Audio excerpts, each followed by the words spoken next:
Ramazonda eng ko'p tavsiya qiladigan narsam bu asosan eng birinchi o'rinda saharlikka juda katta e'tibor berishimiz kerak bo'ladi. Chunki biza kun davomida energiyaga boy bo'lib yurishimiz, amallarni to'liq ado etishimiz uchun ham bizga kuch kerak. Kuchni bizga nonushta beradi, o'sha saharlik beradi. Lekin juda ko'pchilik saharlikda yoki uxlab qoladi, yoki shunchaki suvni ichib o'tkazib yuboradi, yoki bulochka, nonlarni shakar choylar bilan iste'mol qilib og'iz yopadi. Bu aslida umuman xato. Yana bitta qo'shimcha, o'zim gapingizni bo'ldim. Yoki bo'lmasa, kechgacha, iftorgacha qornimiz ochib qolmasin deb borini yeb qo'yamiz. Xuddi shunaqa.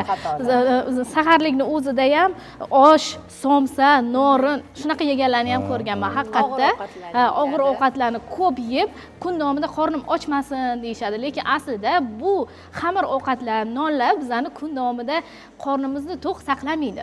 Qornimizni to'q tutadigan mahsulotlar bu asosan oqsillar va kletchatkalar hisoblanadi. Chunki bu mahsulotlarni iste'mol qilganimizda bizda o'sha 6-7 soat ham to'qlik hissi beradi. Aminokislotalarga boy bo'ladi-da tuxum. Ayniqsa o'sha saharlikda men tavsiya qila oladiganim asosan shu tuxumga ko'proq urg'u berishsa, oqsil mahsulotlar, sut mahsulotlari, go'shtli mahsulotlarga agar urg'u berishsa, haqiqatda kun davomida holsizlik ularni qiynamaydi va iftorlikkacha haddan tashqari qorni ochmaydi va iftorlikda ko'p yeb qo'ymaydi. Aynan mana shunaqa holatni zo'r oldini oladi o'sha saharlik. 30 kun saharlikka faqat tuxum yesak, faqat kletchatka yesak, bu jonga ham tegib qoladi-yu. Yana nima bilan o'zgartirib turish mumkin?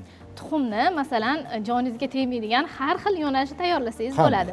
Oddiy misol, masalan, men hozir sizlarga bo'lishmoqchi bo'lganim bu shpinat bilan birgalikda, o'sha ismaloq bilan birgalikda tuxumni tayyorladim. Aynan bu kombinatsiyani nima uchun men hammaga tavsiya qilaman? Sababi shpinatda folat va temir moddasiga boy bo'lganligi uchun, tuxum esa B12 ga boy bo'lganligi uchun qon hosil bo'lishini tezlashtiradi.